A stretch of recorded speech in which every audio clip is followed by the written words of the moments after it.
tardes. Sean bienvenidos una vez más a nuestra parroquia San Luis Gonzaga, y dentro del ámbito de la sanación que el Señor nos regala a través de la fe, también sabemos que la sanación se hace posible gracias a la ciencia, a las disciplinas que nos pueden acompañar en los procesos de nuestra realidad biológica, de nuestra realidad psicológica, de nuestra realidad humana. Y la fe nos acompaña, pero también la ciencia. Aquí vemos que la razón y la fe se acompañan, se fortalecen, se colaboran.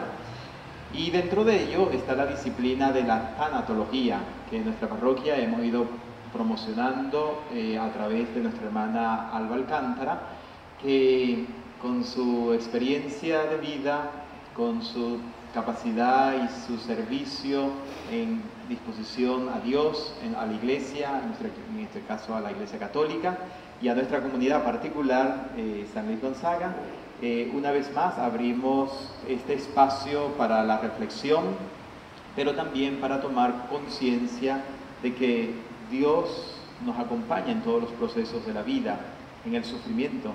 Bien sabemos que hasta Dios sufrió por la pérdida de su Hijo amado, Jesucristo.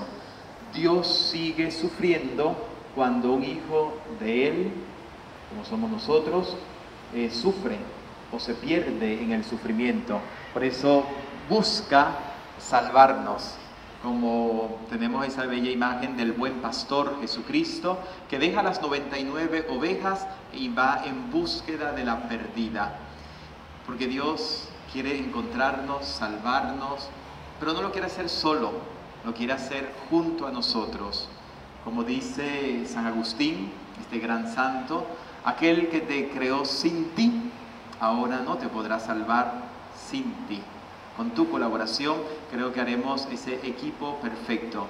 El sufrimiento es una realidad humana. Nadie está exento del sufrimiento. Nadie. Hasta Jesucristo lloró por la pérdida de un ser querido, un amigo, Lázaro. Inclusive hay otro pasaje del Evangelio donde Jesús está delante de Jerusalén y llora por todos, ya no por la ciudad, no por las casas, no por su estructura social, sino por las personas que no han encontrado la capacidad de vivir buscando la felicidad a pesar de las realidades humanas. Y ahí Jesucristo llora. O sea que el sufrimiento es una realidad humana, pero no nos podemos quedar solamente en esta realidad o permanecer constantemente en ella, porque hay otros caminos que nos conducen a la felicidad.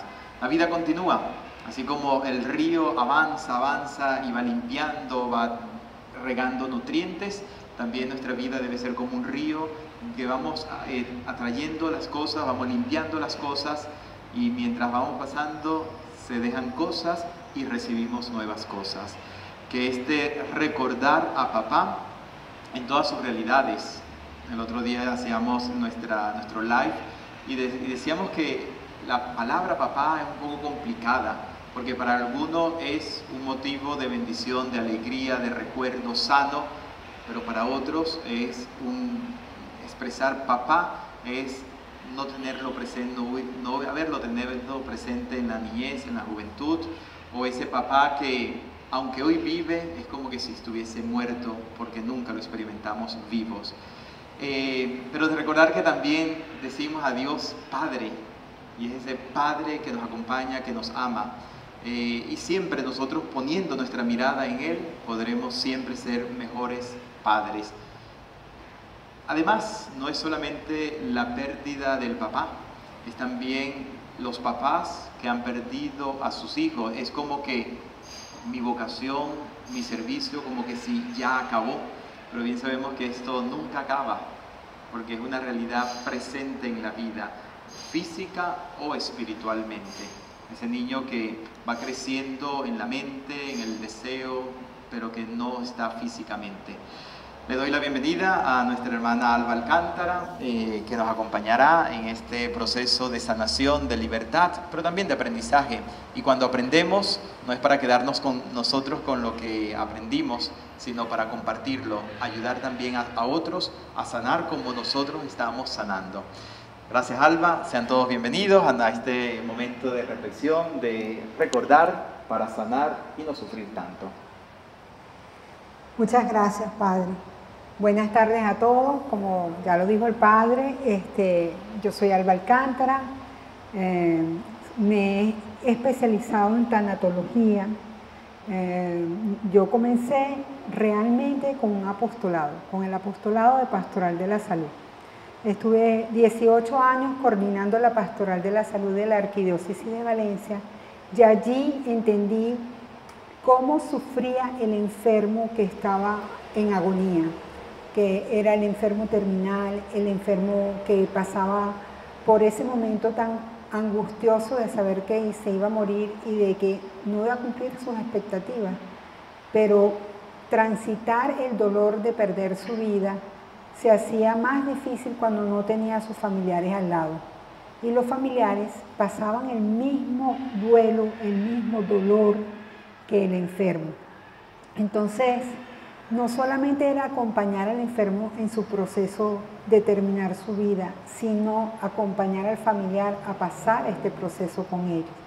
Desde ese entonces me quedó la duda de qué podíamos hacer también por los familiares y ver el sufrimiento humano, porque en Pastoral de la Salud atendemos lo que es el sufrimiento, el dolor, y tratamos de llevar a Cristo al enfermo, a Cristo a la persona sufriente.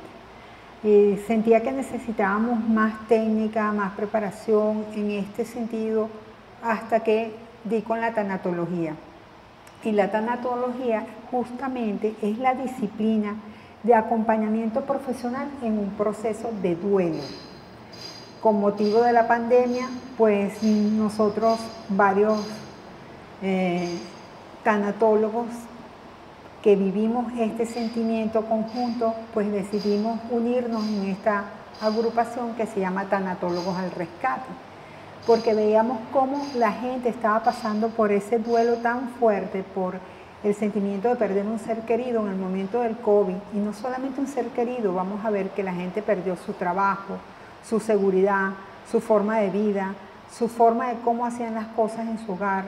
Los niños perdieron ir al colegio, tuvimos que vivir el encierro. Entonces fueron muchos cambios, un proceso muy acelerado de muchas pérdidas, y de allí surge hacer Tanatólogos al Rescate. Pero como bien lo dijo el Padre, no podemos rescatar ningún corazón roto si éste no está dispuesto a ser rescatado. Y eso es lo que hay que tratar de entender muy bien. No puedes ayudar a nadie. Dios no le puede dar la salvación a nadie si la persona no está dispuesta a contribuir también. La mejor forma de estar dispuesto es entender el proceso. Cuando nosotros tenemos conocimiento de qué es lo que nos está pasando, de qué es lo que estamos viviendo, entonces les aseguro que van a mirar su proceso de duelo distinto y van a poder salir adelante. Porque cuando nosotros vivimos un duelo, muchas veces pensamos, estamos locos. Comienza la loca de la casa, la mente, a hacerte miles de preguntas y decirte miles de cosas que tú piensas que estás loco, que eso que estás viviendo solamente lo has vivido tú y que es un dolor tan fuerte que no sabes cómo afrontarlo porque sientes que te vas a volver loco. Y resulta que no, que esto es un proceso natural que sufre la persona que ha perdido algo importante en su vida. Entonces, Padre, vamos a comenzar con las láminas. Me pueden interrumpir a lo largo de la exposición las veces que ustedes lo necesiten, si necesitan que les aclare algo. Si se los puedo aclarar en el momento, se los digo, si no, se los paso al final, en la sesión de preguntas y respuestas que vamos a tener. ¿Padre? ¿Me checa tú? Ok. Bueno, como ya les adelantamos, la tanatología es una disciplina de acompañamiento profesional en los procesos, en cualquier tipo de pérdida significativa para la persona. Y nosotros estamos acostumbrados a pensar que una pérdida solamente tiene que ver con la muerte, y no es así. La pérdida puede ocurrir desde Simplemente perder el sueño, la ilusión de algo, ya es una pérdida y ese sueño, ese algo era importante para ti. Si ese algo era importante para ti, es una pérdida. Y de la forma en que lo manejes, de cómo manejes tus emociones, es cómo vas a poder salir adelante y seguir con tu vida. Fíjense que la palabra tanatología viene de dos términos que en el griego etimológicamente significa tánato, muerte, y logo, sentido o tratado. Por eso la tanatología es como un tratado de la muerte, como darle sentido a la muerte, es el estudio de la muerte, es cómo podemos vivir nosotros después de un proceso de muerte y qué hace que la muerte para nosotros sea más o menos impactante.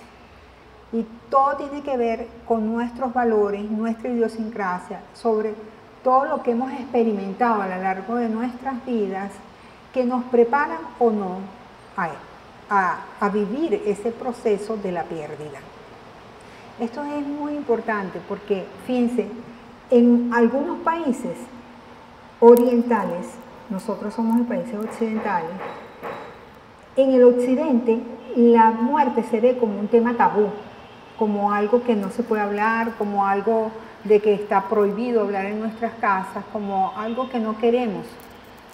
En cambio, en otros países, en la cultura oriental, la muerte más bien es trascender. Hay ciertas filosofías de vida para otras culturas y religiones donde probablemente ello significa, por ejemplo, la cultura budista, la religión budista, donde ellos creen en la reencarnación.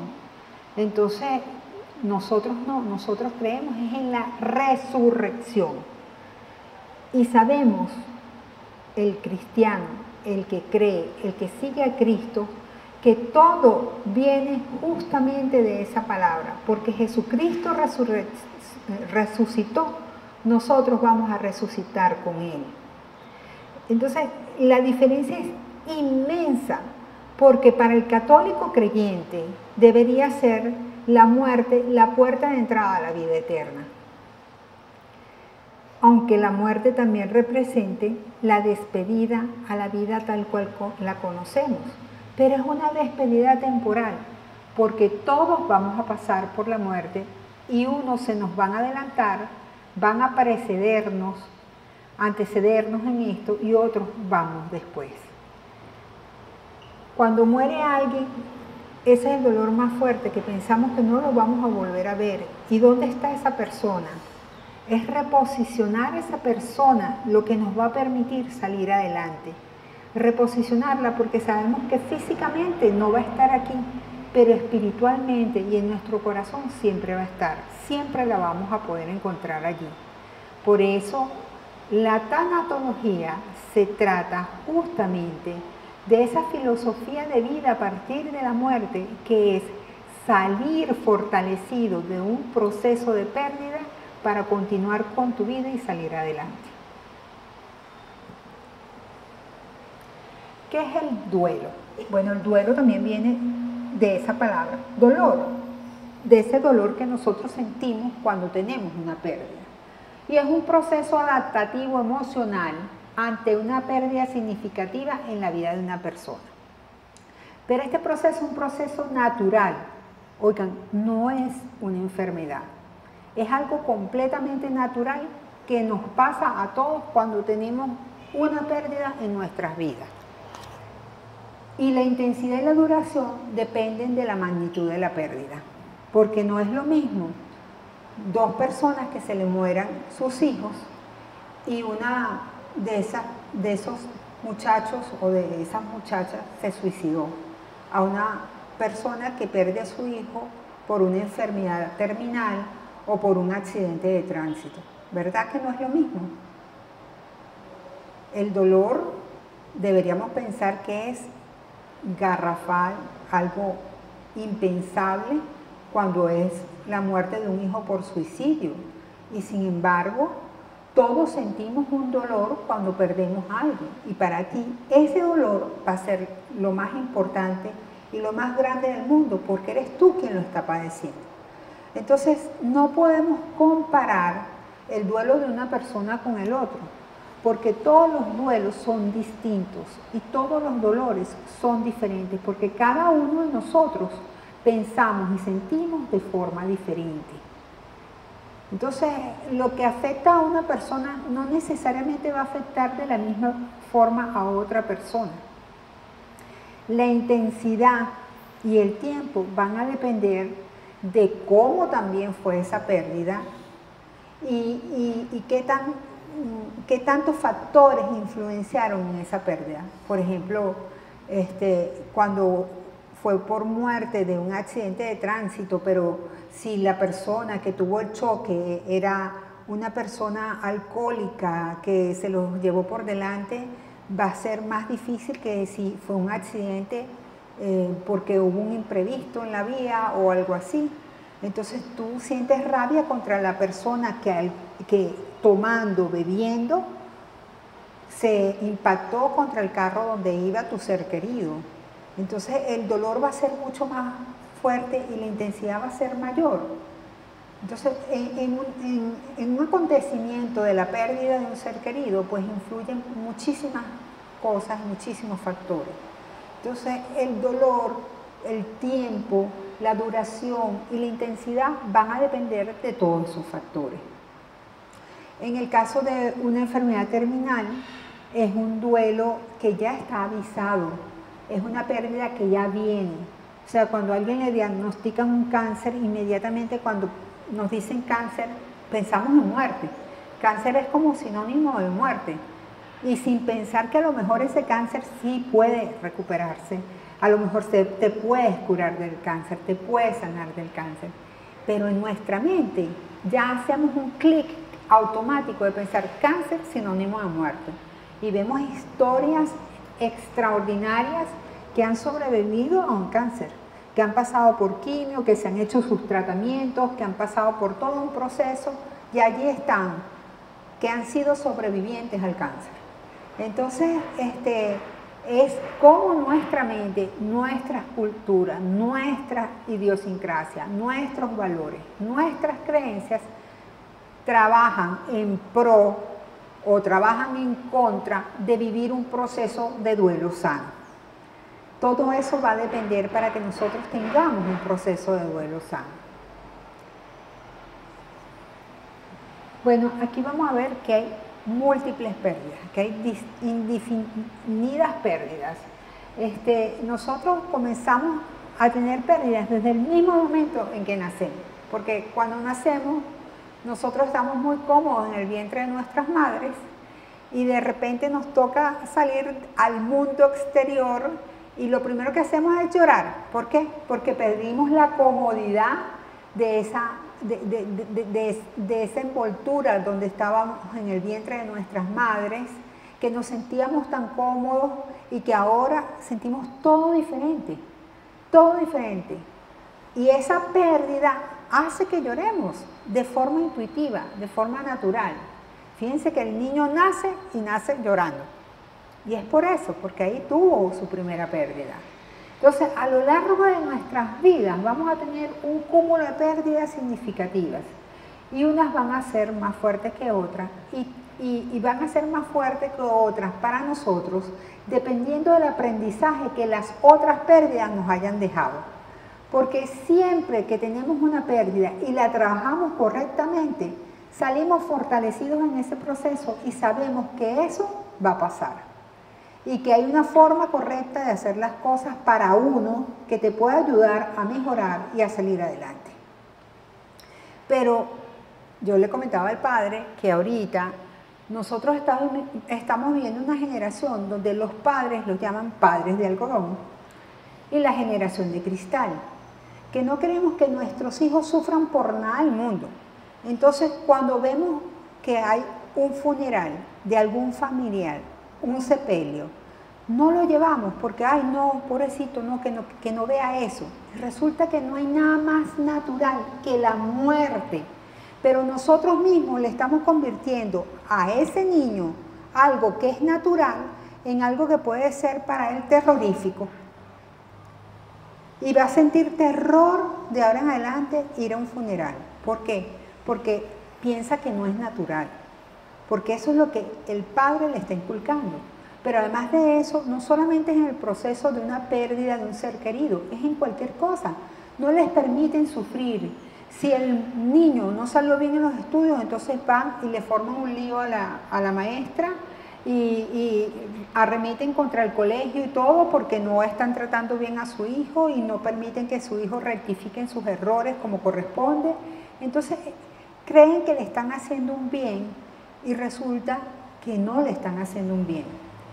Cuando nosotros pasamos sesiones tanatológicas, una de las cosas que siempre recriminan es: no me enseñaste a vivir sin ti. Porque tú no me enseñaste a vivir sin ti. Y es verdad, nosotros como padres no le vamos a dejar durar toda la vida a nuestros hijos. En algún momento nosotros también vamos a partir. Todos vamos a volver a la casa del Padre. Todos vamos a regresar a nuestro Creador.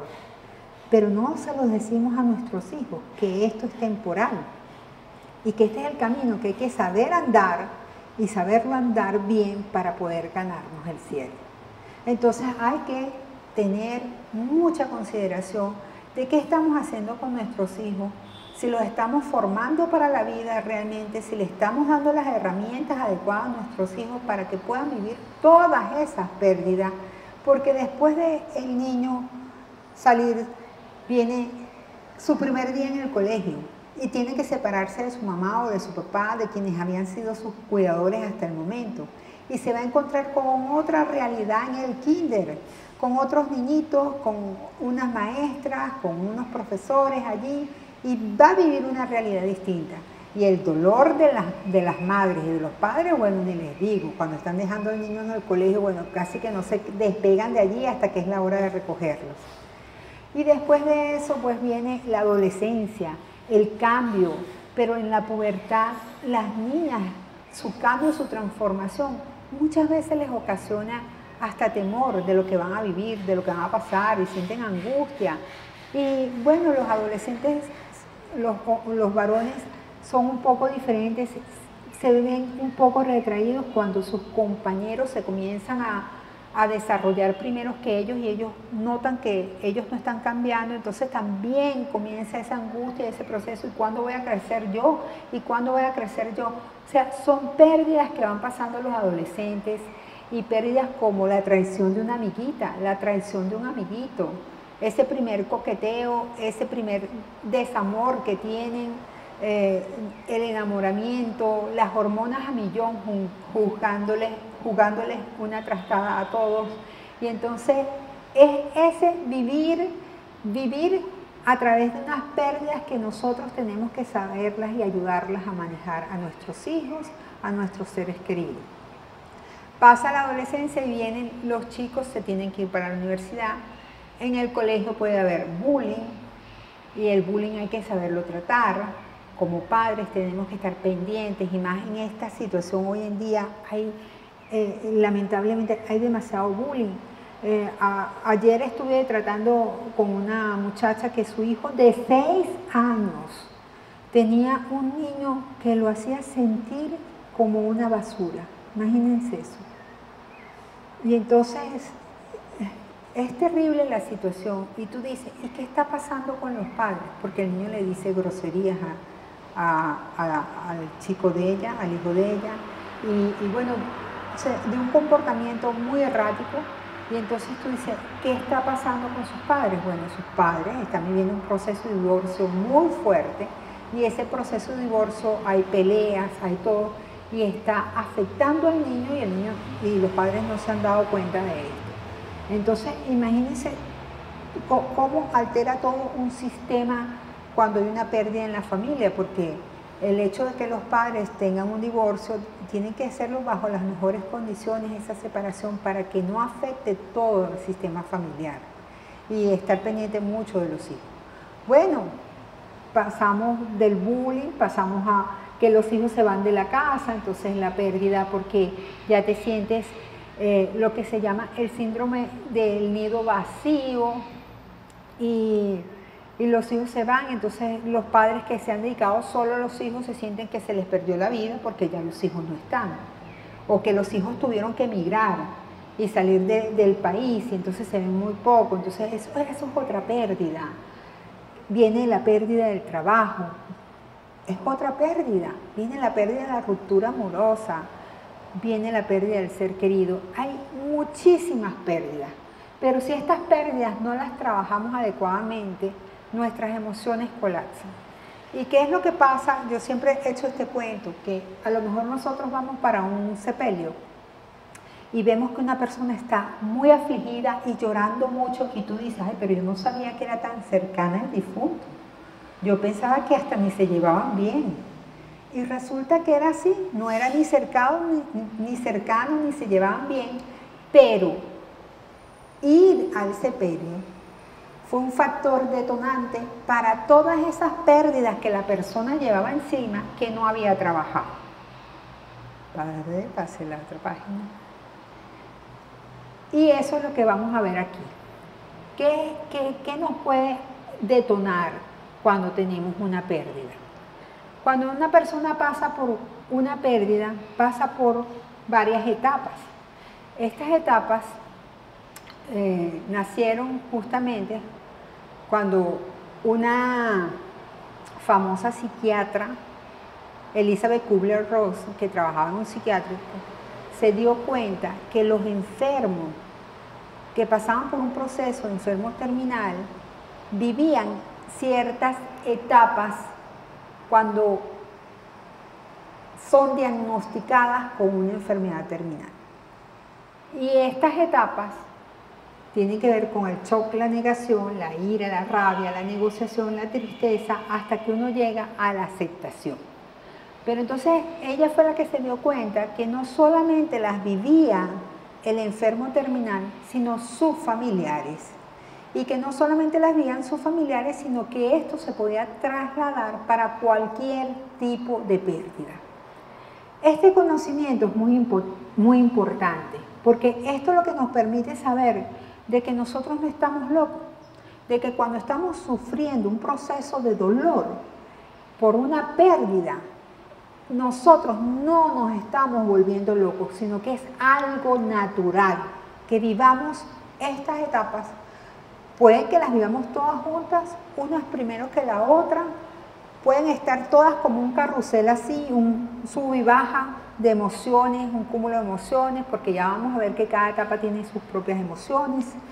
Y entonces sabemos que nosotros lo que estamos viviendo es un proceso de duelo, y cuando nosotros lo comprendemos, podemos tomar las acciones necesarias para salir adelante y vivir un proceso de duelo sano.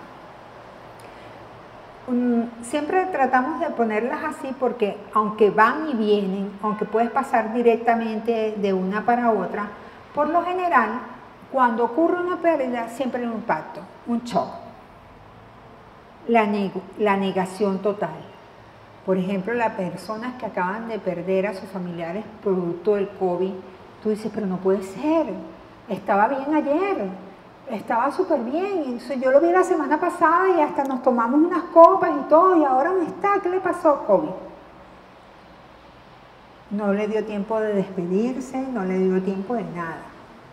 Entonces, cuando la muerte ocurre con un fuerte impacto así,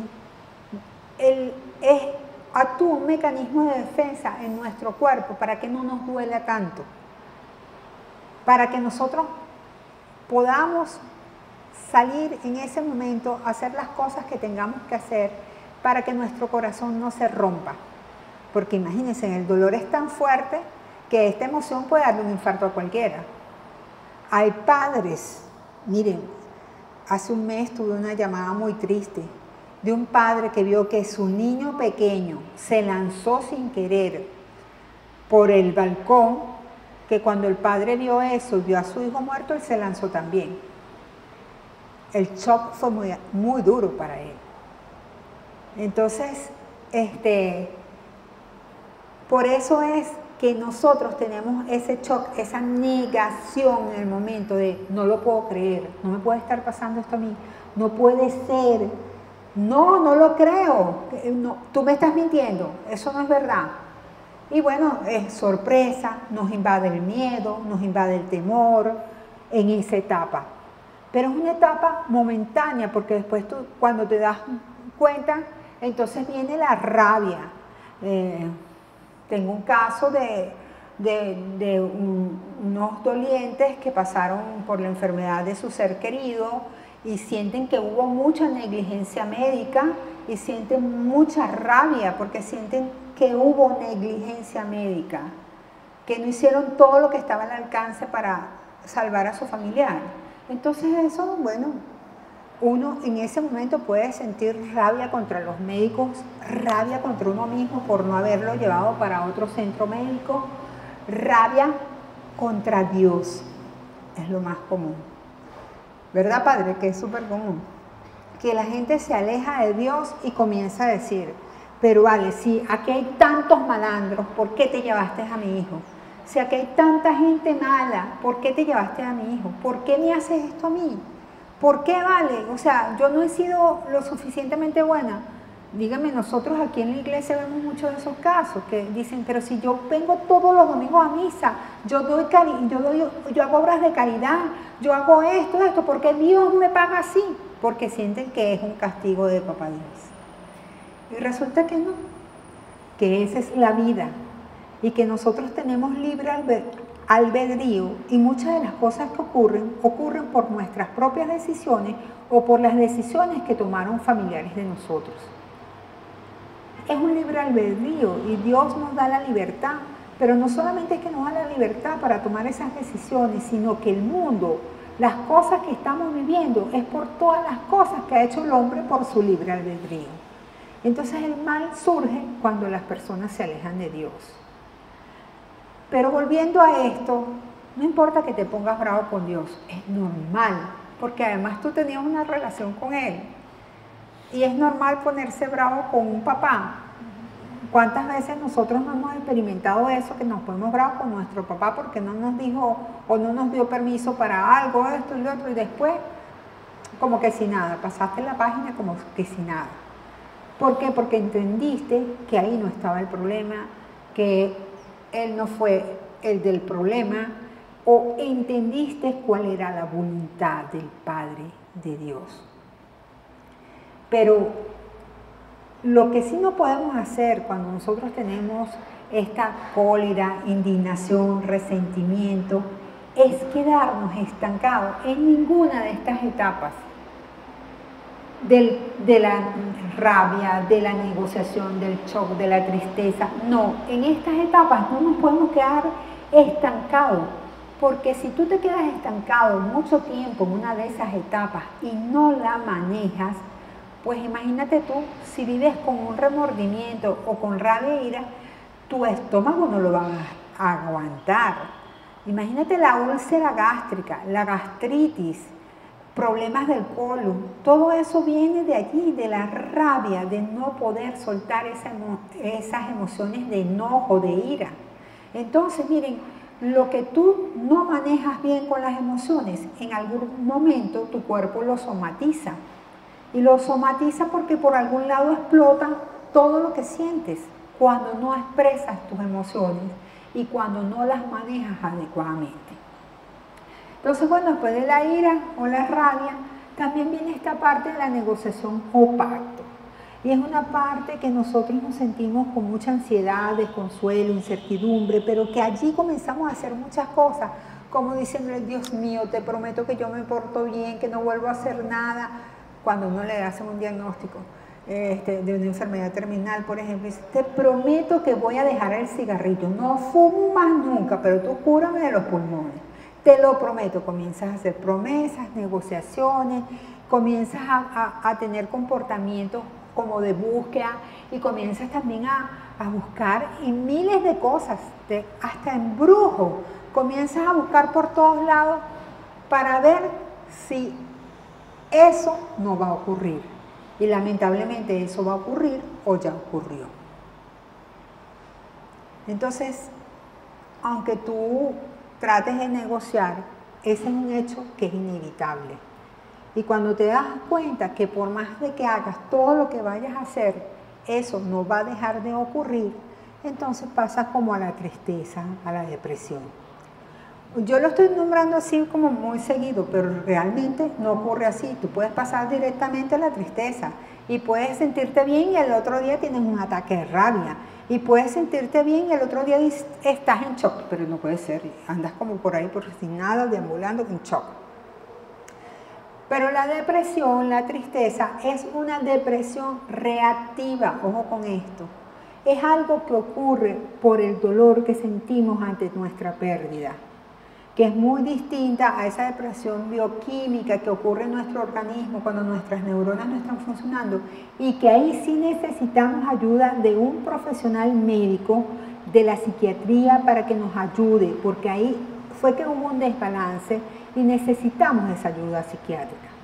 Pero pasa mucho que con el duelo la gente se automedica porque no quiere sentir dolor y se comienza a tomar pepas. Y comienza a tomar somníferos para dormir y olvidarse un poco de todas sus penas. Y resulta que nada de esto va a funcionar, porque las penas siguen allí y no te las vas a olvidar. Medicarse es gravísimo. En el proceso del duelo no queda otra forma que atravesarlo. Hay que atravesar por el dolor. Hay que agarrar ese dolor por las manos, así como los toreros agarran a ese toro por los cachos y comienzan. Bueno, así mismo, el duelo es para atravesar el dolor. La única forma de que nosotros podamos salir de un proceso de duelo es sintiendo el dolor. ¿Qué dicen? ¿Sufrir? Sí, pero aquí estamos para no sufrir de más. Aquí vamos a dar herramientas para que no sufras de más. Y la primera herramienta es esto, es tener el conocimiento de qué es lo que estás viviendo, de qué es lo que atraviesas en un proceso de duelo. Y en esa depresión nosotros vemos una frustración, una nostalgia, una aversión por las cosas, o sea, no me provoca hacer nada, tengo mucho desánimo, mucha tristeza, y eso está bien. Sobre todo, hay algo que pasa en la tristeza, que a uno le da muchas ganas de llorar. También en la ira, la gente llora de la rabia. Pero ojo con esto, porque las lágrimas desahogan el alma. Y las lágrimas son necesarias para poder desahogar todos esos sentimientos que tú tienes. Y te van a permitir y te ayudan a limpiar el alma de tanto dolor. Y a mí me da mucha aversión, justamente, cuando yo escucho a alguien en un funeral o un sepelio que le dicen a una persona, pero no llores tanto, deja de llorar, que eso le hace mal al muerto, no lo vas a dejar descansar en paz. Dicen cualquier cantidad de cosas y resulta que no, la gente tiene que llorar, tiene que desahogarse, porque no se le acaba de morir, no fue una comiquita lo que murió, no, fue su ser querido y un ser amado además, tiene que llorar. Más bien, la conducta de los que tratamos de estar allí para brindarles nuestro consuelo y compañía es, dale tu hombro, vamos a llorar juntos. Esa es la conducta correcta. Lamentablemente muchas veces no sabemos cómo hacerlo, no sabemos cómo acompañar a otras personas, pero aquí estamos para que ustedes sean la voz. Mira, yo necesito llorar, tú me prestas tu hombro para llorar, porque esto no lo van a comprender las personas. La gente no tiene formación en tanatología y todos los tanatólogos estamos de acuerdo con que esto debería ser una materia obligatoria desde primer grado. Porque desde que estamos chiquitos hay pérdidas en nuestras vidas. Y claro, tenía que ser gradual, pero es para que nosotros sepamos manejar nuestras emociones y sepamos manejar las pérdidas en nuestra vida. Bueno, ¿cuál es la diferencia entre una depresión reactiva y una depresión bioquímica? Miren, la persona que está en duelo que tiene una depresión, una tristeza muy fuerte. Lo que pasa es que esta etapa se le llama depresión, pero realmente debería ser como la tristeza en la que te sumerges motivo del duelo. Entonces, ¿cuál es la diferencia entre una y otra? Entre la que te dice que tienes que ir al psiquiatra a buscar ayuda médica o que tendrías que ir a un tanatólogo o a un director espiritual o a ese compañero o a esa red de apoyo en tu familia para seguir adelante con tu duelo, es que el que está deprimido no se levanta de la cama. El que está triste por su duelo, aunque le cueste, se levanta porque sabe que tiene que hacer las cosas, porque sabe que se tiene que levantar, cepillar, comer, darle comida a sus hijos, y así. La responsabilidad de su trabajo, la responsabilidad de las cosas. Pero el que está deprimido no se levanta ni que tenga todo eso. El que está triste, con toda su tristeza, se para y hace las cosas. Esa es la gran diferencia. El que está triste, con su tristeza, lo hace. Ojo, aquí hago mucho énfasis porque las personas se automedican, no deben automedicarse. Y no deben automedicarse porque el dolor siempre va a estar ahí después que pase el efecto. Y entonces después vas a quedar con una adicción. Y las adicciones después requieren otro tipo de tratamiento. Y bueno, ya pasamos por todo esto, llegamos a la etapa de la aceptación. Y es cuando nosotros aceptamos que ya no va a estar más con nosotros ese ser querido o esa cosa que nosotros estimábamos muchísimo. Por ejemplo, las personas que perdieron su trabajo ya aceptaron que no van a poder volver, que ya perdieron esa relación laboral y que tienen que buscar otro o hacer un emprendimiento o hacer algo con ellos mismos, pero que ya con ese trabajo donde ellos estaban no va a volver a hacer. Eso es llegar a la aceptación. Cuando llegamos a la aceptación, tenemos confianza, tenemos tranquilidad de que vamos a poder seguir adelante, pero para nosotros poder llegar a esta aceptación, tenemos que hacer ciertas tareas del duelo. Y una de las primeras tareas del duelo es reorganizar tu vida en función de la ausencia de ese ser querido, de esa cosa que perdiste. Por ejemplo, algo muy básico, una persona que perdió el carro porque se lo robaron o lo chocaron, ¿verdad? Esa persona, pues ya ahora va a tener que reorganizar su vida en función a que ya no tiene carro. O se va a tener que ir a pie o pedir la cola para ir a trabajar, va a tener que meter a los muchachos en un transporte, pedir un financiamiento para comprarse otro vehículo, esperar a que el seguro del carro le pague el seguro si tenía seguro y así sucesivamente. Entonces, esas tareas que hay que hacer después del duelo es reorganizarse en función de la pérdida, es la primera tarea. Y después que nosotros llegamos a esa aceptación y vemos, miren, actualmente le incorporaron otra etapa más a las etapas del Liceo de Kubler-Ross, a pesar de que ella murió, uno de sus discípulos en la tanatología le incorporó una nueva etapa, que es la etapa de redefinirse, o sea, de esa reasignación a la pérdida, de encontrarle sentido a la pérdida, que a partir de esa pérdida que tú tuviste, le vas a encontrar sentido a tu vida después de la pérdida. Y esa es una etapa que va a ocurrir después. Vamos con lo siguiente.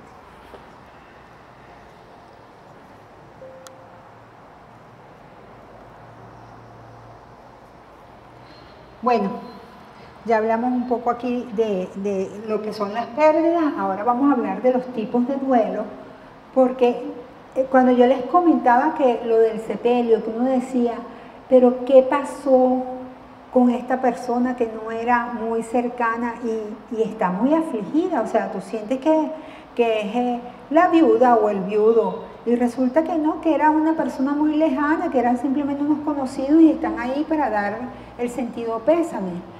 Pero tú lo ves tan afligido que tú dices, ¿qué pasa? Porque a lo mejor esa persona tuvo un duelo retardado, que ese duelo retardado fue que no lo pudo hacer en su momento y quedó ahí estancado. Y hubo un detonante que hizo ¡plum! Y el detonante fue ver la muerte de otra persona y ver cómo los otros estaban allí llorando la muerte de esa persona. También, ¿qué pasa con nuestros duelos? Miren, los duelos son así como una cicatriz que nos queda en el corazón. Pero imagínense una cicatriz en la mano, que se les cura esa cicatriz, ¿verdad? Y queda allí la cicatriz. Y resulta que tú llegaste, te diste otro golpe y se te volvió a abrir la cicatriz. Bueno, así son los duelos. Cuando tenemos múltiples duelos, pues esa cicatriz se va haciendo más grande, más grande, más grande, hasta que llega un momento que la cicatriz parece algo que no se va a poder sanar nunca, porque es tan grande el hueco, es tan grande la profundidad de la cicatriz que tú dices, ¿cómo la sanas? Y es así cuando nosotros vamos acumulando pérdidas y pérdidas y pérdidas y pérdidas, y nos vamos teniendo un proceso adecuado para sanar nuestro dolor. Entonces, cuando eso ocurre, puede haber un duelo distorsionado. También está el duelo que yo les acabo de hablar hace rato, que es el duelo anticipado o el preduelo. Es hacer un preduelo. Por ejemplo, cuando es una enfermedad de algún ser querido, que te avisan que tiene esta enfermedad, tú sabes que ya está diagnosticado y tú sabes que tiene un tiempo. Hace poco traté unas personas que a su mamá le habían dado el diagnóstico de cáncer de estómago y no les dieron tiempo porque le dijeron que le quedaba muy poco.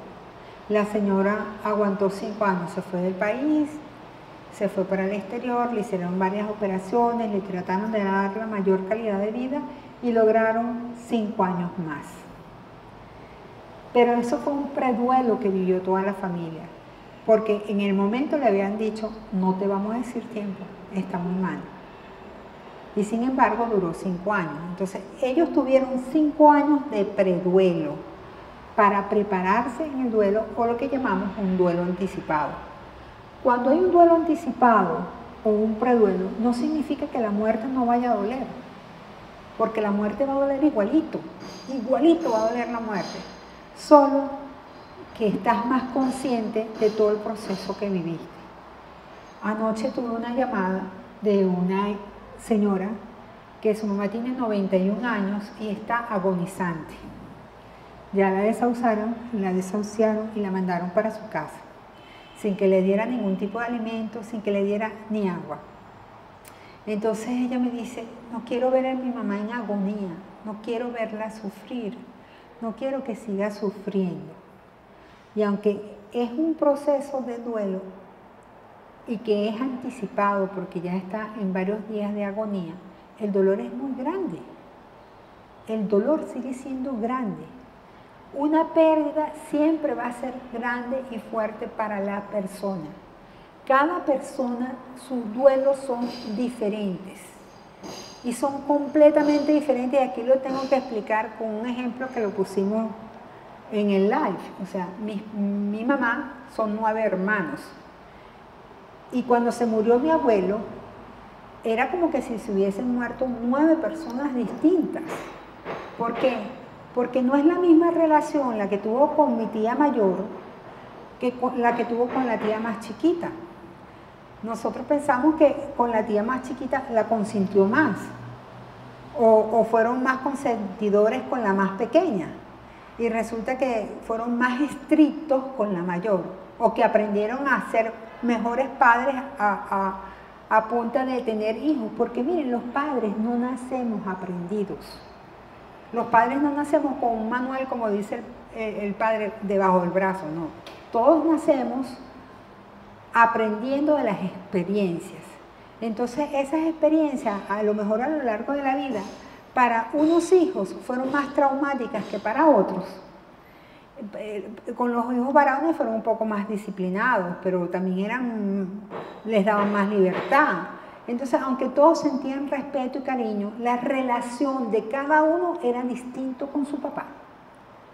Y así pasa en todos los casos.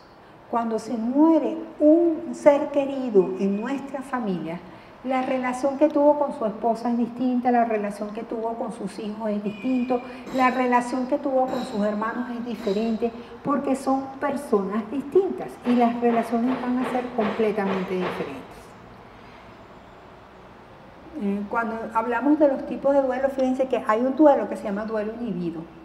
Y en este duelo inhibido es aquel duelo que no se puede expresar porque guarda como un secreto, como un sigilo de que la sociedad no debía saber algo. Por ejemplo, cuando una persona en un trabajo tiene un amante y entonces se muere el jefe, por ejemplo, la persona no puede expresar abiertamente todo el dolor que sentía, a pesar de que era muy cercano.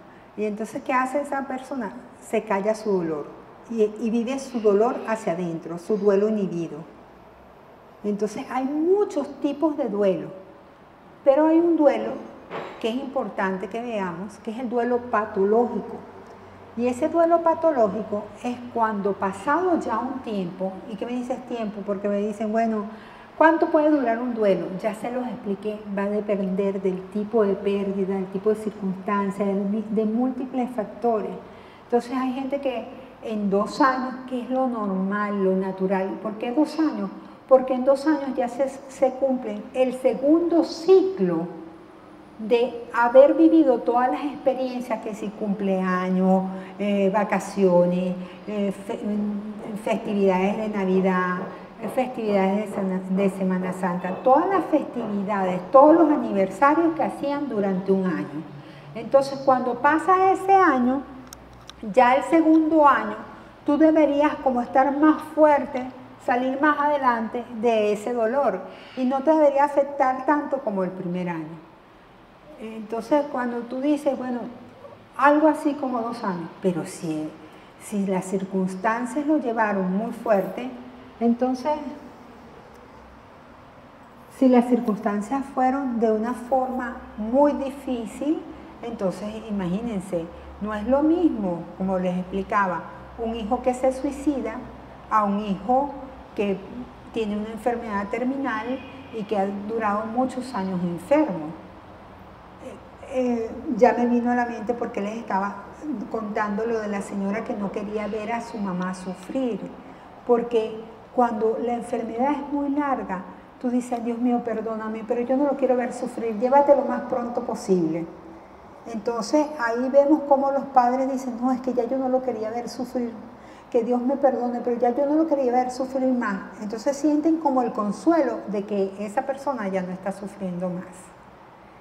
Entonces va a depender de muchas circunstancias, pero el duelo patológico hay que tenerle mucho cuidado, porque es cuando una persona, a pesar del tiempo, se mantiene como que si fue el primer día de la muerte de la persona, de la muerte del ser querido. O sea, ven que esas casas son un mausoleo, no retiran nada, tienen toda la ropa, todas las prendas, los objetos del ser amado intactos como el primer día que él estaba. Y resulta que murió hace 10 años y la casa está igualita. Eso es un duelo patológico. Entonces, con los duelos patológicos, ¿cómo sabes tú que es patológico? Bueno, hay indicios.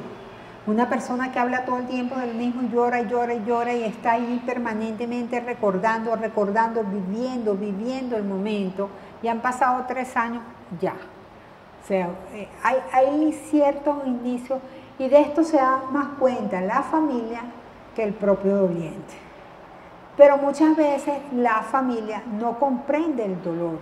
Y miren, todos los dolores son distintos, ya se los dije muchas veces. Cada uno vive su duelo diferente. Y entonces necesitamos nuestros propios espacios, nuestros propios momentos y sobre todo comprensión. Tenemos que tener comprensión, porque cuando una persona está llorando mucho, como yo les digo, en pleno sepelio, en pleno funeral, pero deja de llorar, búscale una pastilla. No, eso no puede ser así. Bueno, el duelo por la muerte de un padre. ¿Por qué duele tanto la muerte de un padre? Duele porque el padre representa muchísimas cosas en la vida de sus hijos, en la vida del grupo familiar. El padre es la cabeza de la familia, es el techo, y nosotros tenemos una representación bellísima de la Santísima Trinidad, que es Dios Padre, Dios Hijo y Dios Espíritu Santo, y lo suelen poner como un triángulo, donde en la punta superior está Dios Padre, y en las laterales está Dios Espíritu Santo y Jesucristo. Entonces, bueno, la cabeza es el papá. Y cuando esa cabeza se cae, es como el techo de la casa que se cayó. Entonces se nos cae, como viene todo de allí, pensando que él era el proveedor, que él era el guía, que esa persona era quien orientaba, quien tomaba las decisiones, quien estaba allí para todo. Y ahora no está. Entonces el mundo se tiene que tambalear. El mundo se tambalea. Pero no solamente esto, sino que dependiendo de cómo fue la actuación de ese papá, va a ser como decía el padre, porque hubo papás ausentes, papás que fueron muy estrictos en su disciplina y que los hijos nunca tuvieron una buena relación. Entonces queda allí el dolor, el resentimiento de cosas que no pudieron sanarse. Y por eso es que es tan difícil la muerte de un padre, porque cuando el padre fue muy bueno, entonces las hijas, por ejemplo, las hijas hembras, piensan que ahora no hay nadie que sustituya al papá. Y resulta que están casadas y tienen hijos. Y dicen que el mejor hombre de su vida fue su papá. No, son amores distintos. Y tú tienes que comprender que ahora tú te debes a tus amores que sí están, como tu esposo, como tus hijos. Porque lamentablemente vemos cómo las muchachas erróneamente comienzan a mandar mensajes como que el único hombre de su vida era su papá. Y resulta que viene y tienes un esposo y tienes a tus hijos. Y son roles distintos. Y en estos roles diferentes, cuando se muere alguien, los otros no pueden asumir ese rol. Porque siempre el hermano mayor, por ejemplo, dice que tiene que salir adelante porque él tiene que ahora ser el padre de la familia. Él tiene que ahora tomar esa responsabilidad. Sí, vas a ayudar, pero tú nunca vas a suplantar a tu papá. Tú no vas a poder ser el padre de tus hermanos. Sí puedes ser el hermano mayor, pero no vas a poder ser el padre de tus hermanos, porque papá solo tuvieron uno. Entonces, esto trae muchísimas cosas por decir, y todo va a depender de la relación que tuvo el padre con los hijos y los hijos con el padre. ¿Es controversial? Sí, por la figura que representa el padre en la familia. ¿Duele? Sí, duele la muerte de un ser querido, pero va a doler dependiendo de tu tipo de relación, dependiendo de cómo fue esa relación. Y si tu relación te lleva a vivir un proceso de duelo sano, es que esa relación fue una relación no distorsionada, una relación sana. Y esto de aquí es la tarea de muchos padres hoy en día, de enseñar a sus hijos a vivir, aunque ellos estén ausentes, prepararlos para la vida adecuadamente.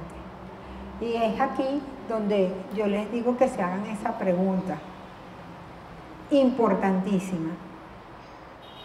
¿Por qué pagarle a tu papá con tanto sufrimiento por la muerte de él, si él cuando estuvo en vida lo único que quiso de ti es que fueras feliz? ¿No? Ahora los padres que se les muere un hijo, este es un tema dificilísimo, porque es un tema que nos toca a nosotros en nuestro país como la ley antinatura. En nuestra concepción, en nuestras creencias, en nuestra idiosincrasia, lo normal es que se mueran los padres primero que los hijos. Que los hijos partan después de nuestra partida. Después de nuestra partida, no antes. Y nada más erróneo. porque lo único seguro que tenemos en la vida se llama muerte. La muerte. Es lo único a lo que nadie está exento. Todos vamos a morir. Y eso lo tenemos que ver de forma natural. Y que para morirse, lo único que se necesita es estar vivos. No importa que sea de meses, no importa que sea de 10 años, no importa que sea de 20 años o de 90 años. Lo único seguro que tenemos nosotros como seres humanos es la muerte. A unos les va a llegar antes, a otros les va a llegar después. Pero en la concepción que tenemos como padres que somos, esto es un imposible. Esto no lo desearíamos, pero no es un imposible, es una realidad permanente. Hoy estamos aquí, mañana no sabemos. En este instante estamos aquí, dentro de unos minutos no sabemos si lo vamos a estar. Por eso es que nosotros tenemos que vivir la vida con esa filosofía de que, como viene la muerte, tenemos que vivirla de lo mejor posible. Estar despedidos, ¿cómo es eso de estar despedidos? Bueno, es esto que en Venezuela lo hacemos mucho, gracias a Dios, es una cultura muy bonita, es algo cultural, que es dar la bendición. Dios te bendiga, mijo. Dios te bendiga. Ese Dios te bendiga viene con esas bendiciones, pero viene con el cariño de decirte, te quiero mucho, y viene con el cariño de decir, además, mira, que te vaya bien. ¿Por qué? Porque no sabemos si después lo vamos a poder ver. Ese Dios te bendiga lo hacemos como una protección, pero también en ese Dios te bendiga lo hacemos como una gran despedida de una bendición. Por eso esa costumbre de nosotros los venezolanos de pedir y dar la bendición que es tan auténtica además, es algo extraordinario, porque cuando yo trabajo con madres o con padres que se le han perdido a sus hijos, yo le pregunto, ¿tú le diste la bendición? Sí. ¿Y no crees que le diste la bendición? ¿No crees que te despediste antes de irse? Porque una de las cosas más difíciles que hay para los padres y que no lo pueden superar, y para los hijos que no pueden superar el duelo de los padres, es que no se pudieron despedir. Y es allí cuando se vuelve un duelo complicado, porque cuando no hay despido, cuando la gente no se puede despedir, no puede decirle adiós, cuando fue una muerte intempestiva, rápida, fugaz, entonces cuando pasa eso, la gente no se puede despedir, que era lo que pasó con el COVID. A la gente la metían y no sabía si iba a salir vivo o muerto. Y como iba tan mal, ni siquiera despedirte te pudiste de esa persona. Entonces, al no despedirse, ya eso hace que el duelo se complique y que para eso sean necesarios ritos especiales para hacer ritos de despedida. Pero cuando queda la muerte de un hijo, hay muchos sentimientos de culpa, tanto para la muerte del papá o la muerte de un hijo. En un proceso de duelo, cuando hay sentimientos de culpa, que es parte del sistema de la rabia, de la ira, del shock, hay mucha culpa. Y en esta culpa comienza, ¿y si yo me hubiese despedido? ¿Y si yo no le hubiese dicho que hiciera esto? ¿Y si yo hubiese sido un padre más amoroso, menos estricto? Y es aquí donde yo les voy a dar una premisa esencial. Miren, todas las personas actuamos lo mejor que podemos según nuestras circunstancias, nuestro conocimiento y lo que nosotros somos. Con las circunstancias que pasan, nosotros tenemos que tomar decisiones. Y les aseguro que esas decisiones que se toman en el último momento, las hacemos con lo que nosotros podemos dar, con lo que nosotros somos y con lo que nosotros conocemos, ni más ni menos. Entonces hay gente que se echa la culpa, y si yo hubiese ido para este médico, si hubiese ido, a lo mejor hubiese pasado igual. No lo sabes, pero no puedes continuar con los y si. Esa pregunta es terrible. Esa pregunta carcome, esa pregunta frustra, esa pregunta te hace sentir peor y te lleva hacia un vacío. Y de ese vacío hay que recuperarse, hay que llenarlo con cosas positivas, hay que llenarlo con lágrimas y esas lágrimas decir esto es por ti y salir adelante de ese vacío que sentimos. Porque la culpa nos agobia y lo más cumbre es que es sin culpa. O sea que tú mismo te creaste la culpa. Algunos hijos tal vez sientan el remordimiento de que se han ido, porque ha pasado lamentablemente muchos hijos que se han ido del país y después no han tenido ni nada que ver con sus padres ni darse con sus padres, y resulta que es una situación triste y entonces el remordimiento los agobia, pero que tienen que trabajarlo y hay formas de trabajarlo, hay formas de pedir perdón, hay formas de escribir las cartas, escribir una carta para pedir perdón, para escribir todos los sentimientos que sienten. La terapia de la escritura es extraordinaria porque ayuda mucho a poderse despedir, a poder decir las cosas que no le pudiste decir a la persona cuando estuvo aquí presente del padre. Duelo por la lejanía de un padre, ya eso lo tratamos, por la ausencia que estuvo el papá, y entonces, bueno, es más complicado si este padre se muere, el remordimiento que queda de los hijos que no lo buscaron o que él no los buscó, el dolor que ellos sienten. Entonces todo va a depender de cómo fue la relación. Siga, padre, con el duelo por un padre agonizante o enfermo. Aquí vamos con una ley que sí es natural y no es antinatura. Todos nuestros padres cuando son mayores van a fallecer. Es normal que se puedan enfermar, es normal que puedan caer en enfermedades que son típicas de la vejez, pero mantener a una persona allí pidiéndole que no se vaya para que no te deje sola, no es sano. No es sano. Ni tampoco es sano pedir que ya no lo quiero ver sufrir.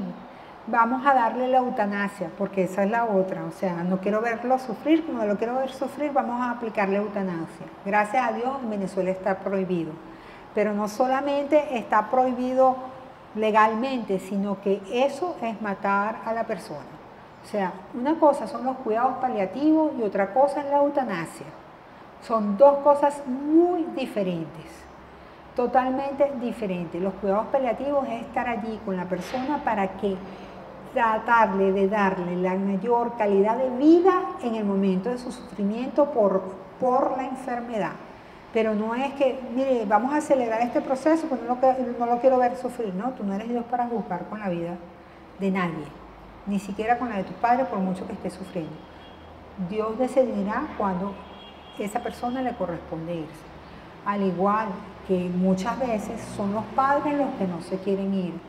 Yo tengo el caso de una señora que estuvo muy mal, le dio un cáncer muy fuerte y ella tenía 7 años luchando con ese cáncer. Entonces cuando la voy a visitar, porque me lo pidió alguien, resulta que ella tenía una hija, ella tiene una hija con síndrome de Down.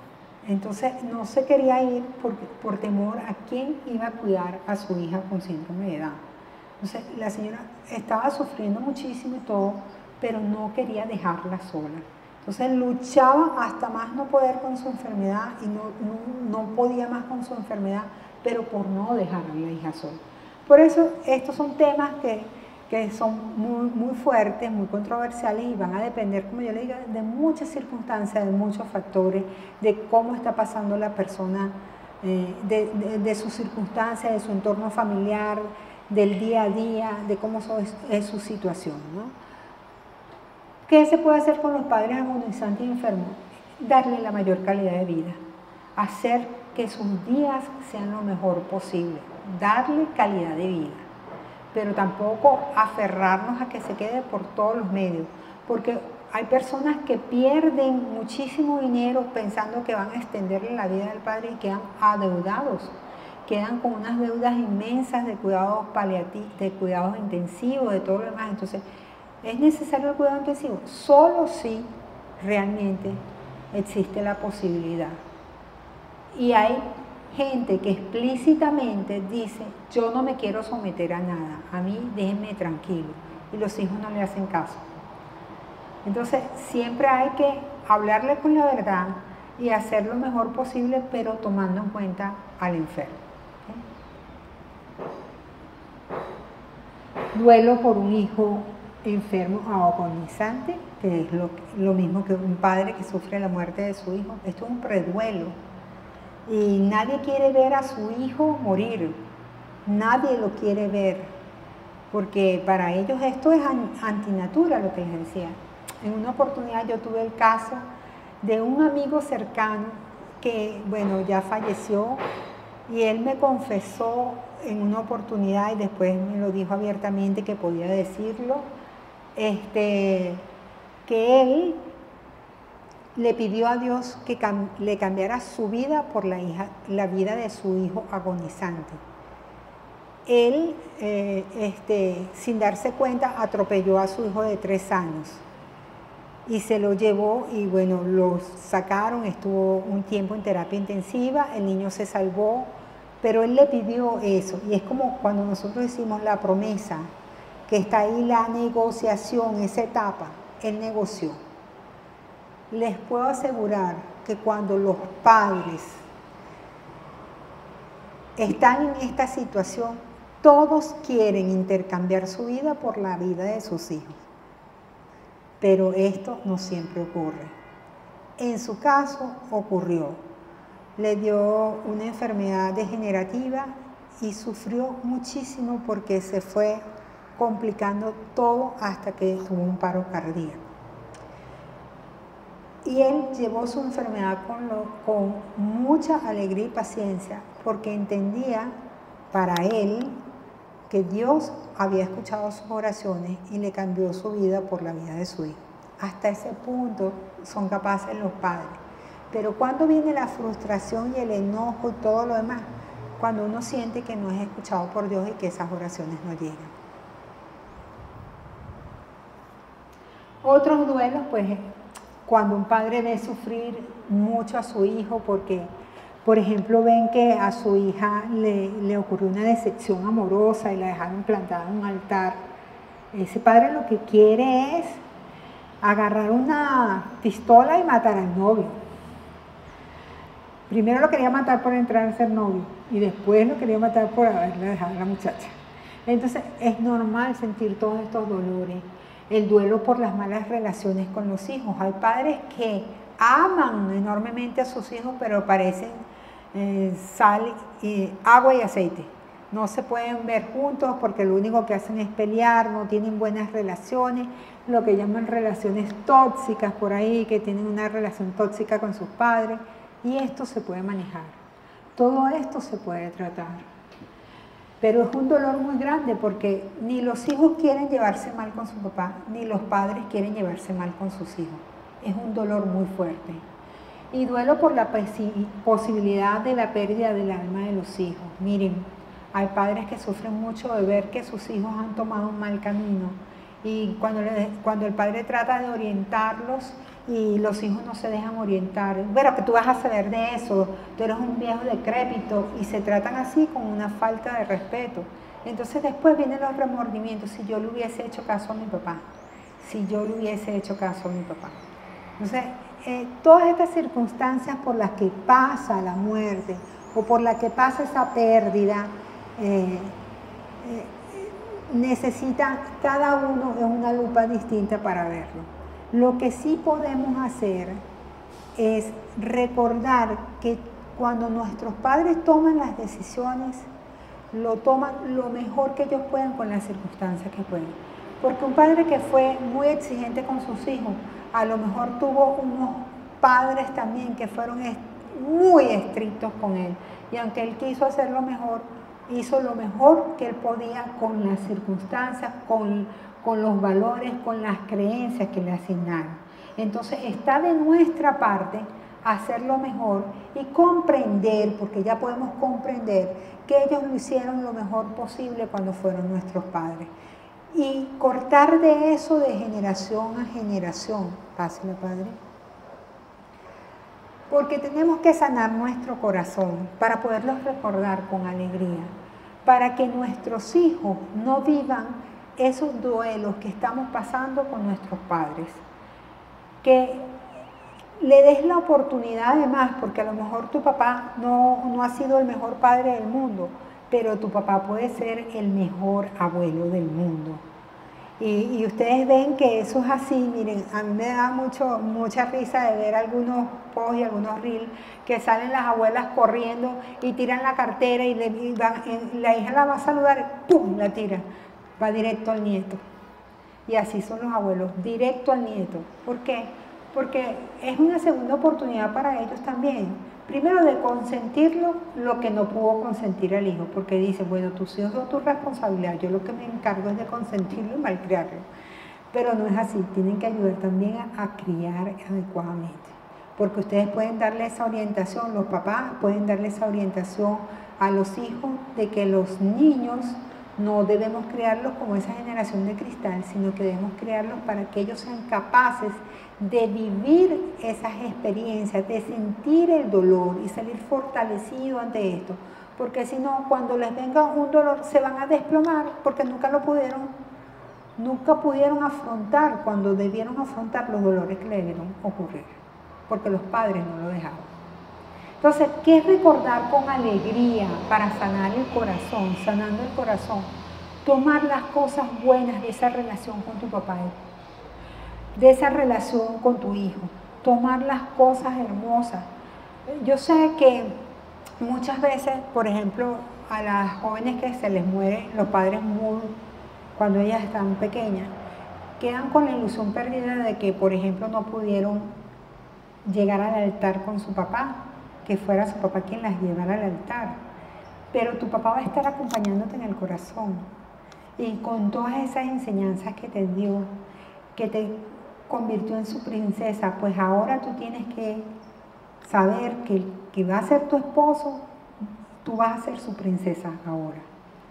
Y así sucesivamente tenemos que agarrar esos recuerdos hermosos, agarrar lo que quisiéramos enaltecer de ellos, porque miren, todos nosotros llevamos el apellido ¿de quién? De nuestros padres. Y tenemos que hacer sentir orgullosos a nuestros padres de su legado, que es dejar ese apellido en alto. Dejar ese apellido en alto, sacar lo mejor que tengamos nosotros posible de esa relación con nuestros padres, de las cosas buenas, de las cosas hermosas, de recordarlos con amor, porque es verdad que a lo mejor los que perdieron a su papá muy pronto no tendrán muchos recuerdos, pero los recuerdos que les quedan, que son hermosos, deben enaltecerlos y deben hacer sentirse orgullosos y deben transmitirlos a las siguientes generaciones. Y con los padres que no tuvieron la dicha de ver crecer a esos hijos o de ver cumplir las expectativas de los hijos porque los hijos han fallecido, pues es lo mismo. Cuando él estuvo aquí en la tierra presente, y aquí les voy a dejar otra pregunta importante para centrarlos, es, ¿hubieses preferido no haberlo tenido, no haberlo conocido nunca, no haber sido papá, no haber tenido la dicha de haber tenido ese hijo, esa hija maravillosa que papá Dios te regaló? Porque tengas que pasar por este dolor. No lo creo. Yo no lo creo. Bueno,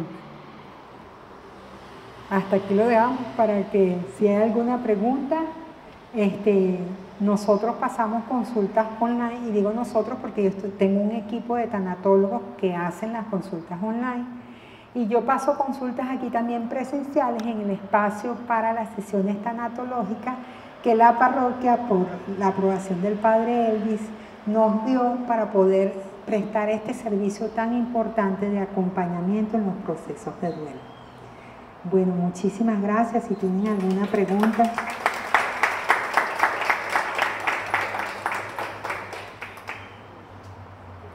Sí, está muy claro. Pasa adelante porque no se escucha ya. Te iba a decir, ¿se oye?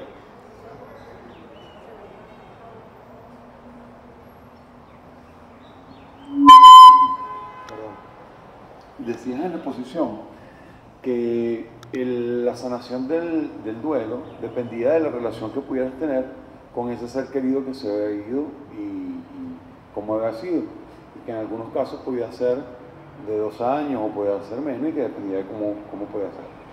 Particularmente en mi caso, yo tuve una relación con mi papá muy sana, pero en la pérdida, bueno, no me dio tiempo de despedirme, como fue, aunque estuve presente durante su enfermedad, pero en el momento de su muerte yo no me dio tiempo de llegar. Y aunque era sana, y en principio, según lo que estás diciendo, pudo haber sido más rápida la sanación porque tuviste experiencias muy bonitas con él. Sin embargo, mi etapa de duelo duró 3, 4, 5 años, pudiera decir yo. Y actualmente todavía a veces hablo de él, de cosas, retrocedo y me quiebra. Por el contrario, con un primo que la muerte fue violenta, bueno, mi etapa de duelo duró muchísimo menos y también fue sana. O sea, ¿de qué depende? ¿Cómo lo maneja? ¿A qué se debe? Gracias.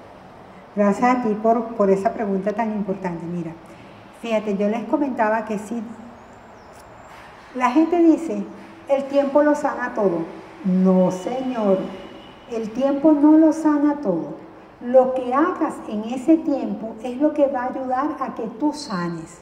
Y como ya tuviste, las circunstancias dependen mucho, o sea, de esa sanación sí, pero es de lo que tú pongas para sanar. Nosotros comenzamos diciéndolo, Dios quiere que todos nos salvemos, pero si nosotros no queremos salvarnos, no hay forma.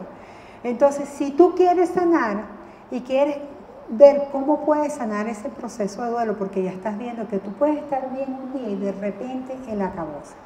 Yo tengo una doliente a la que acompañé por la muerte de su mamá y resulta que ya habían pasado un tiempo y dijo, este año seguro no me va a afectar tanto el Día de las Madres. Y resulta que ese Día de las Madres amaneció con más dolor que nunca en su vida, con una tristeza muy profunda y bueno, una cosa es la nostalgia y bueno, pero fue tristeza muy fuerte lo que ella sintió, pensando que ya había superado todo y que ya estaba en la etapa de la aceptación, sanar. ¿Qué pasa? Que esto es normal. A veces nos puede ocurrir eso. En tu caso, lo que tú dijiste de no haberte podido despedir es una clave fundamental, porque tú sientes que queda un ciclo que no se cerró. Y en los duelos hay que cerrar esos ciclos. Cerrar el ciclo de perdonarse, cerrar el ciclo de pedir perdón, cerrar el ciclo de despedirse, de darle a la persona permiso para irse, de darle a la persona permiso para que descanse en paz, que sea feliz y que tú vas a hacer todo lo posible y le prometes aquí que tú vas a hacer todo lo posible por también ser feliz, por seguir adelante y sentir que Él se pueda sentir orgulloso de ti en el cielo, que pueda interceder por ti, porque Dios no quiere que nosotros vivamos tristes. Nosotros, es verdad que nuestro sufrimiento es un sufrimiento que nos permite la redención en muchos casos y por la conversión de nuestra familia si lo sabemos ofrecer. Y ese sufrimiento va a ser muchísimo más fácil y muchísimo más llevadero. Porque, por ejemplo, la persona que les digo, ella estaba, que les dije de esa persona que murió con cáncer de estómago terminal y que duró 5 años, ella ofreció todo ese sufrimiento por la conversión de sus hijos, por la conversión de toda su familia, por su propia conversión. Y llevó el sufrimiento con mucha alegría, con mucha templanza, porque la gente piensa que en el duelo no se puede ser alegre. Y que además está prohibido estar alegre. Y viene la culpa si tú te sientes alegre además.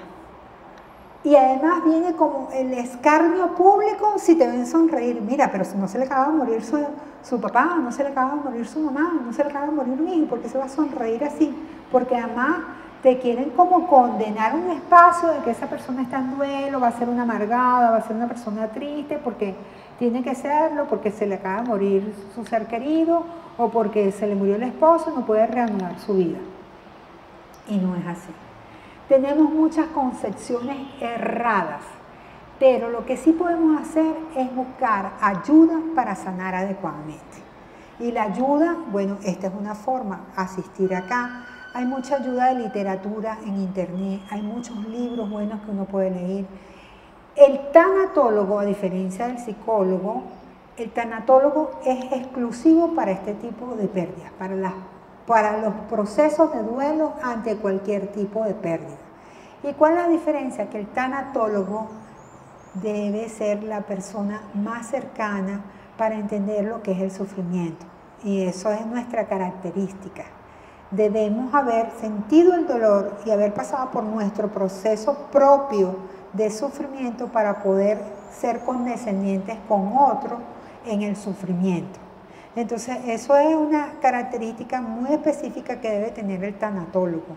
Debe entender y comprender el dolor ajeno y hacerse solidario y hacerse capaz de vivir un poco ese dolor ajeno para poder estar con él en la compañía. Entonces somos más cercanos que un psicólogo porque tenemos esa característica especial y porque nuestro trabajo no es conductual, nuestro trabajo es hacerte entender las cosas que son concepción errada y qué te falta y qué técnicas te podemos dar para que tú puedas manejar todas esas emociones que vimos, ser tú el que agarre el timón de tu proceso de duelo y salgas adelante. La carta es una buena herramienta, esa carta de despedida, o hacer un rito de despedida especial para tu papá, para que tú desconectes esa parte y digas, papá, yo no me pude despedir de ti y te quería decir esto y esto.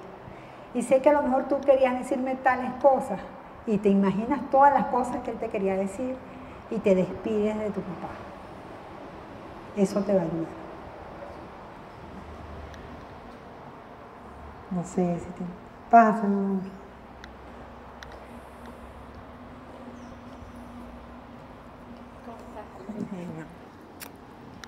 Hola, buenas tardes. Yo soy Tibisay. Bueno, es cierto, primero darte felicidades al tomar este tema. No es usual encontrarlo, sin embargo, el tener una mano amiga, el escuchar en esos momentos donde palabras son vacías, vale la pena, ¿sí?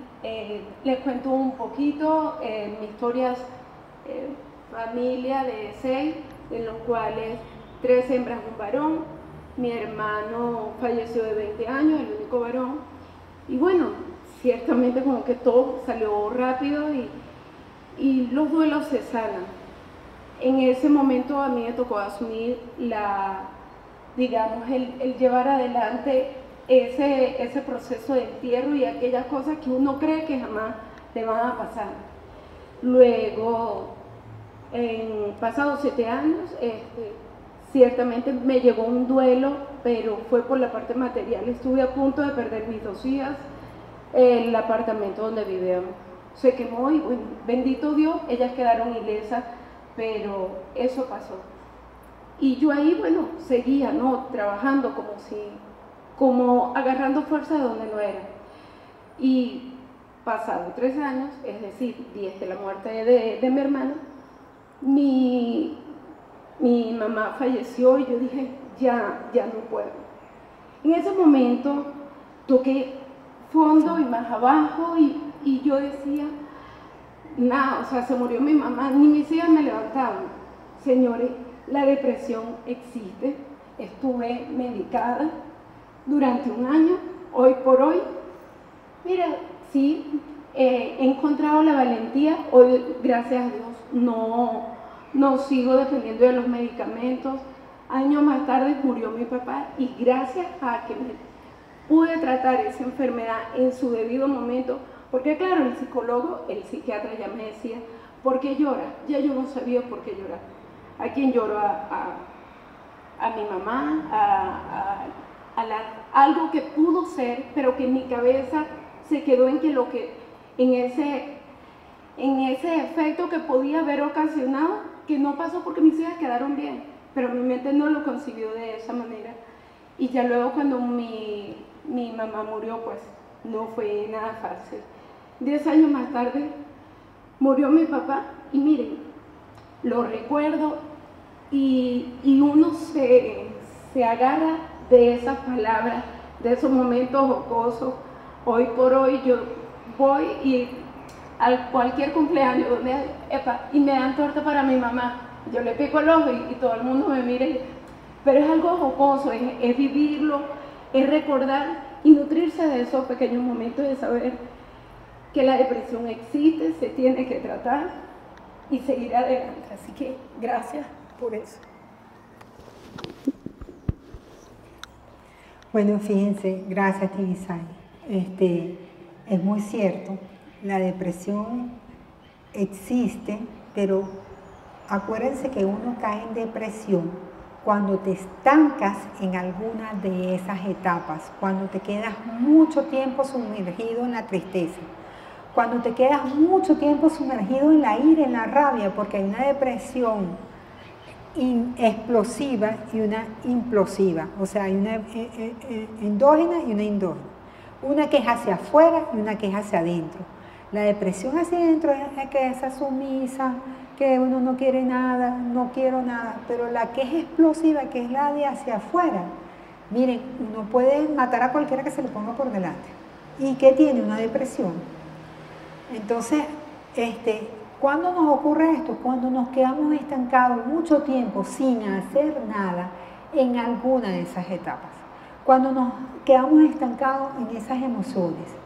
Nosotros somos tanatólogos al rescate, pero si la gente no se deja rescatar, no podemos hacer nada. Nada te sirve y dice, mira, pero llama a la persona. No, yo no la puedo llamar. La persona tiene que llamar y la persona tiene que querer asistir y tiene que además hacer un compromiso. Y es un compromiso porque tiene que encargarse de su duelo. Yo voy a estar ahí acompañándolo. Nosotros lo podemos acompañar, pero no podemos atravesar el dolor de la persona si ella no lo quiere atravesar. ¿Okay? Padre. No sé si tienen otra pregunta, si quieren aclarar algo, bueno. Ajá, pásame.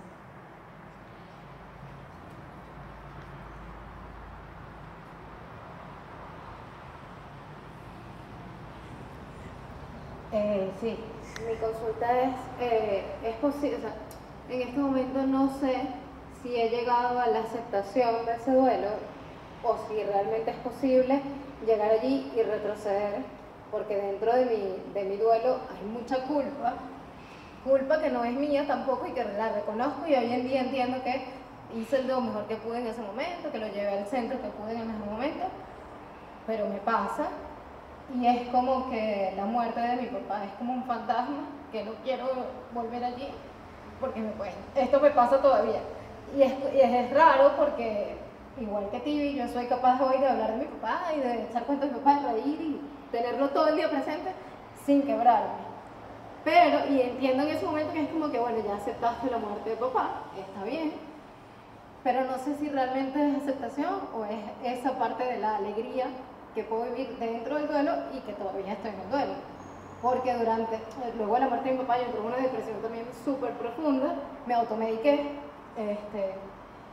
y como que creo que logré salir de allí y entenderlo un poco por la situación que viví, sentí mucha luz en el momento, mucha compañía y llegué a un punto de alegría y de paz conmigo misma, pero es un lugar que me da miedo mirar atrás porque vuelvo. Porque la culpa me arrastra y me da miedo caer en ese lugar porque llegué muy, muy abajo, muy duro.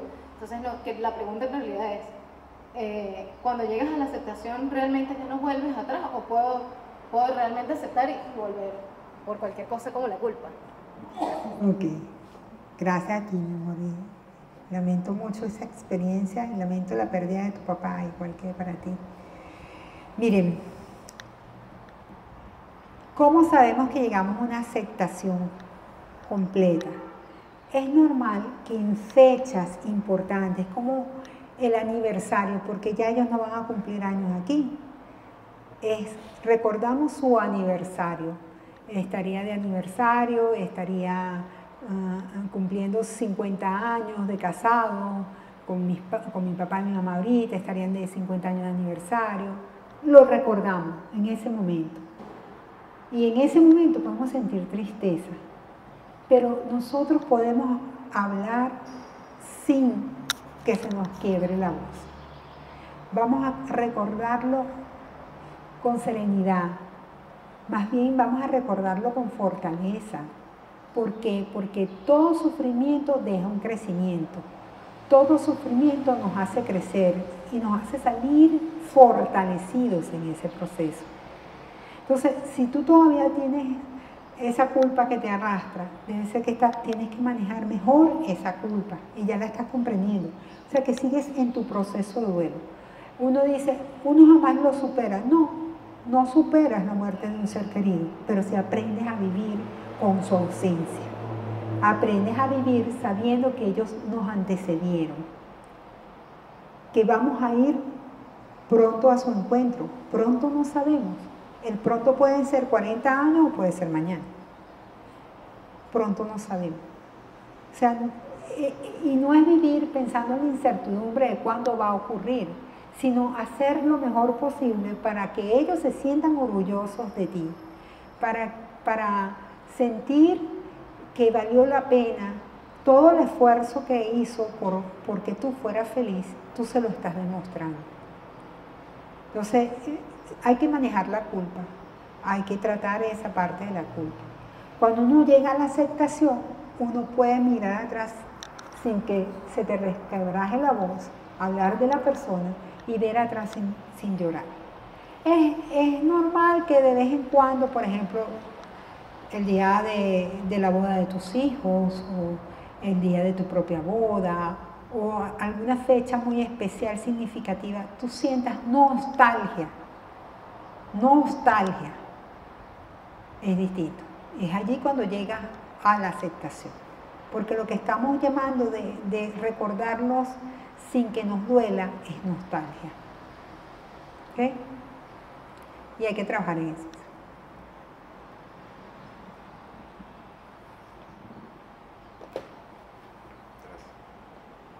Hola, buenas tardes. Mi padre murió hace 3 meses ya, y era un acontecimiento que yo siempre pensaba que iba a ser una cosa muy fea, ¿no? Muy fuerte, porque, claro, yo vi como él murió de 85 años, y yo siempre, o sea, vi como ese pasar del tiempo que se iba haciendo como más viejito, y se iba deteriorando un poco más. Entonces dije, cuando llegue ese momento, pues casi que el mundo se me va a caer, o sea, de verdad que no, yo me iría a morir con él, a pesar de que yo tenía una mejor conexión con mi madre.